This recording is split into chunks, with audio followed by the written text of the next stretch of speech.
সংবাদ সবাইকে স্বাগত জানাচ্ছি। আমি ফিরোজ তোহা। শুরুতে সংবাদ শিরোনাম। ইসরায়েল ফিলিস্তিন পুরোদমে যুদ্ধ চলছে, আর এই যুদ্ধের সর্বশেষ আন্তর্জাতিক গুরুত্বপূর্ণ আপডেট সংবাদ জানিয়ে দিব। শুরুতেই শিরোনাম। দক্ষিণ গাজায় 3 ইসরায়েলি মেরকাবা ট্যাঙ্ক ধ্বংস করল হামাস। এরপর জানাবো কে এই হামাস নেতা মোহাম্মদ দেইফ, যার মৃত্যুতে কিভাবে বদলাবে গাজা যুদ্ধের সমীকরণ। এরপর জানাবো নেটোর যুদ্ধংদেহী মন্তব্য। দক্ষিণ চীনে যৌথ নৌমহড়া চালাচ্ছে রাশিয়া ও চীনা বাহিনী। আরও জানিয়ে দিব, আমি হয়তো মারাও যেতে পারতাম, আমার মরে যাওয়ার কথা ছিল, বললেন ডোনাল্ড ট্রাম্প। এবং সর্বশেষ জানিয়ে দিব, গাজার গণহত্যার জন্য ইসরায়েল এবং যুক্তরাষ্ট্র দায়ী। দক্ষিণ গাজায় 3 ইসরায়েলি মেরকাভা ট্যাঙ্ক ধ্বংস করল হামাস। দক্ষিণ গাজায় 3টি ইসরায়েলি মেরকাভা ট্যাঙ্ক ধ্বংস করেছে ফিলিস্তিনি প্রতিরোধ আন্দোলন হামাস। শনিবার দলটির সামরিক শাখা আল কাসাম ব্রিগেড একটি বিবৃতিতে এই তথ্য জানিয়েছে। আনাদোলু এজেন্সি জানিয়েছে, আল কাসাম ব্রিগেডস শনিবার বলেছে তাদের যোদ্ধারা দক্ষিণ গাজায় রাফার উপকণ্ঠে আবু জর গিফারি মসজিদের কাছে বেশ কয়েকটি ইসরায়েলি সামরিক যান ধ্বংস করেছে। ওই হামলায় তারা ইয়াসিন 105 ব্যবহার করে 3টি মেরকাভা ট্যাঙ্ক ধ্বংস করেছে। রাফায় ফিলিস্তিনি প্রতিরোধ যোদ্ধা এবং ইসরায়েলি সেনাবাহিনীর মধ্যে সংঘর্ষ চলছে। সেখানে ইসরায়েলি সেনাবাহিনী 6 থেকে মে থেকে একটি সামরিক আক্রমণ শুরু করেছিল। এর আগে শনিবার ইসরায়েলি যুদ্ধ বিমান দক্ষিণ গাজা উপত্যকার খান ইউনিসের আল মাওয়াশি এলাকায় ব্যাপক বোমাবর্ষণ করেছে। গাজার স্বাস্থ্য মন্ত্রণালয় জানিয়েছে, ওই বোমা হামলায় কমপক্ষে 90 ফিলিস্তিনি নিহত এবং 3 শতাধিক আহত হয়েছে।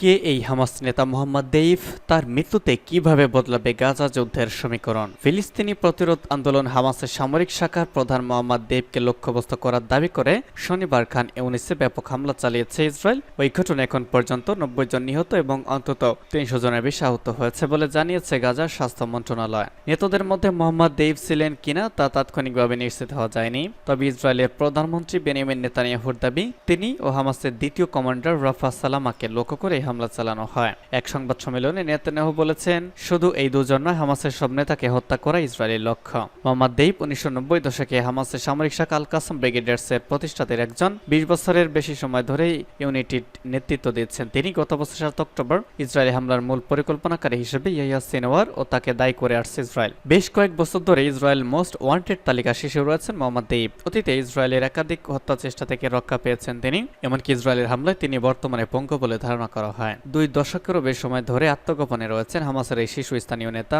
এমনকি ইন্টারনেটও তার খুব বেশি ছবি নেই। 7 অক্টোবর সকালে আল আকসা বন্যা নামের অভিযানে ঘোষণা দিয়ে দেইফের একটি বিরল ভয়েস রেকর্ড প্রকাশ করেছে হামাস। কয়েকটি মিডিয়া রিপোর্টে বলা হয়েছে, অতীতে ইসরায়েলের হামলায় আহত হওয়ার পর থেকে তিনি হুইল চেয়ার ব্যবহার করেন। আবার অনেকে বলছে তিনি হাঁটতে পারেন। আরবিতে তার নাম দেইফ, এর অর্থ অতিথি, যা তার ঘন ঘন স্থান পরিবর্তনের সাথে সার্থক।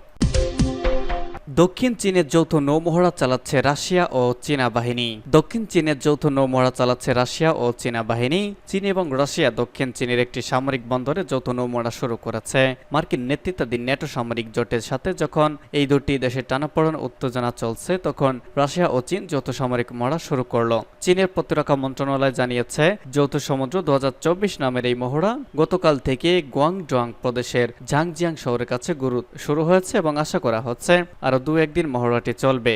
এদিকে ইউক্রেন সংঘাত অবসানের লক্ষ্য নিয়ে সম্প্রতি হাঙ্গেরির প্রধানমন্ত্রী ভিক্টর অরবান রাশিয়া সফর করেছেন এবং সে সময় তিনি রাশিয়ার প্রেসিডেন্ট ভ্লাদিমির পুতিনের সঙ্গে বৈঠক করেছেন। কিন্তু অরবানের এই সফরকে ভালোভাবে দেখছে না ইউরোপীয় নেতারা। চীনা প্রতিরক্ষা মন্ত্রণালয়ের বিবৃতি অনুসারে চীন ও রাশিয়া সেনারা সম্প্রতি পশ্চিম ও উত্তর প্রশান্ত মহাসাগরে টহল দিয়েছে এবং আন্তর্জাতিক এই মহড়ার সাথে আঞ্চলিক পরিস্থিতির কোনো সম্পর্ক নেই। এছাড়া কোনো তৃতীয় পক্ষকে লক্ষ্য করেও এই মহড়া চালানো হচ্ছে না। চীনা রাষ্ট্রীয় সম্প্রচার মাধ্যম সিসিটিভি জানিয়েছে, যৌথ মহড়ায় ক্ষেপণাস্ত্র বিরোধী মহড়া, সমুদ্র হামলা এবং বিমান প্রতিরক্ষা অন্তর্ভুক্ত থাকবে। মার্কিন গণমাধ্যম পলিটিকো বলেছে, হাঙ্গেরিতে অনুষ্ঠিত এই সম্মেলনের পরিবর্তে ইউরোপীয় ইউনিয়নের পররাষ্ট্রনীতি বিষয়ে প্রধান জোসেফ বোরেল একই সময় পররাষ্ট্রমন্ত্রীদের নিয়ে অনানুষ্ঠানিকভাবে এবং আনুষ্ঠানিকভাবে একটি কাউন্সিল আয়োজন করার কথা বিবেচনা করছেন। এর মাধ্যমে হাঙ্গেরির প্রধানমন্ত্রী আমন্ত্রণে অনুষ্ঠিত সম্মেলন বয়কট করা সম্ভব হবে। পলিটিকো বলছে, জার্মানি এবং ফ্রান্স সহ কয়েকটি সদস্য দেশের মধ্যে বিষয়টি নিয়ে আনুষ্ঠানিক এবং অনানুষ্ঠানিকভাবে আলোচনা আলোচনা হয়েছে।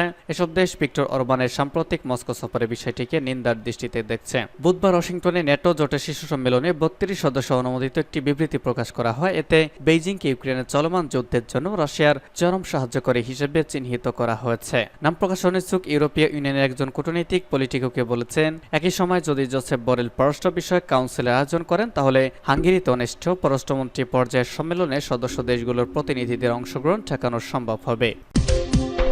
ভয়াবহ আহত হয়েছেন ডোনাল্ড ট্রাম্প। যুক্তরাষ্ট্রের সাবেক প্রেসিডেন্ট এবং আসন্ন নির্বাচনে প্রেসিডেন্ট বাইডেনের সবচেয়ে বড় প্রতিদ্বন্দ্বী ডোনাল্ড ট্রাম্পের শোভাযাত্রায় বন্দুক হামলার ঘটনায় একজন নিহত।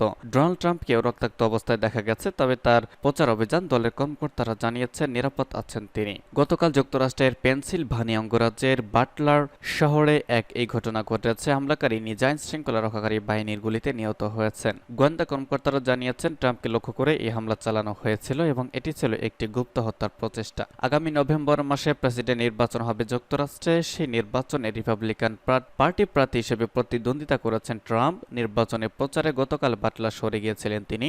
সেখানে শোভাযাত্রা শেষে অস্থায়ী মঞ্চে বক্তব্য দিতে ওঠেন তিনি। তার এই কর্মসূচির লাইভ ভিডিওতে দেখা গেছে তিনি কথা বলা শুরু করার মাত্র পরপর একাধিক গুলির আওয়াজ উঠল এবং তিনি তার ডান হাত দিয়ে ডান দিকের কান চেপে ধরলেন। প্রায় 1 মিনিট পর তিনি যখন হাত নামালেন তখন তার কান ও মুখের রক্ত দেখা গেছে। সময় মুষ্টিবদ্ধ হাত উঁচিয়ে কয়েকবার make America great again slogan দিয়েছেন তিনি।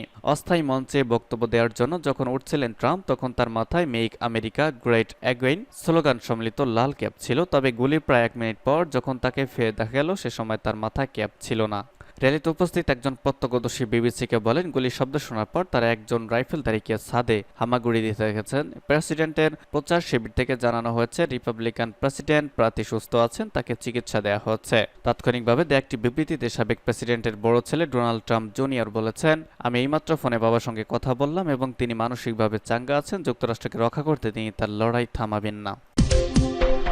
গাজায় গণহত্যার জন্য ইসরায়েল ও যুক্তরাষ্ট্র দায়ী বললেন মাহমুদ আব্বাস। ফিলিস্তিনের প্রেসিডেন্ট মাহমুদ আব্বাস বলেছেন, আল মাওয়াসি শরণার্থী শিবিরে হামলায় শতাধিক মানুষ নিহত হয়েছেন। এর জন্য এই হামলার জন্য ইসরায়েল ও মার্কিন যুক্তরাষ্ট্রই দায়ী। একটি বিবৃতিতে ফিলিস্তিনের প্রেসিডেন্ট মাহমুদ আব্বাস এসব কথা বলেছেন। খবর জিও নিউজের। আব্বাস বলেছেন, হামলার জন্য ইসরায়েলি সরকারকে সম্পূর্ণরূপে দায়ী, সেই সঙ্গে মার্কিন প্রশাসনও, কারণ ইসরায়েলের দখলদারিত্ব এবং গণহত্যা সব ধরনের সহায়তা প্রদান করে যুক্তরাষ্ট্র। গাজার স্বাস্থ্য মন্ত্রণালয় জানিয়েছে, খান ইউনিস শহরের পশ্চিমের বাস্তুচ্যুত মানুষের শিবিরে ইসরায়েলি হামলায় অন্তত 100 জন ফিলিস্তিনি নিহত হয়েছেন এবং 350 জনের বেশি মানুষ হতাহত হয়েছেন। ব্রিটিশ সংবাদ মাধ্যম বিবিসি গাজার স্বাস্থ্য মন্ত্রণালয়ের বরাতে জানিয়েছে, ইসরায়েলি সামরিক বাহিনী এই এলাকাটিকে নিরাপদ অঞ্চল হিসেবে ঘোষণা দিয়ে ফিলিস্তিনিদের সেখানে আশ্রয় নেওয়ার আহ্বান জানিয়েছিল, কিন্তু সেখানেই এই হামলা করা হলো। এই ঘটনার একজন প্রত্যক্ষদর্শী বিবিসিকে বলেছেন, হামলার স্থানটিকে দেখে মনে হচ্ছে সেখানে ভূমিকম্প আঘাত এনেছে। এছাড়া এলাকায় বিভিন্ন ভিডিওতে দেখা যাচ্ছে ধ্বংসাবশেষের মধ্য থেকে হতাহতদের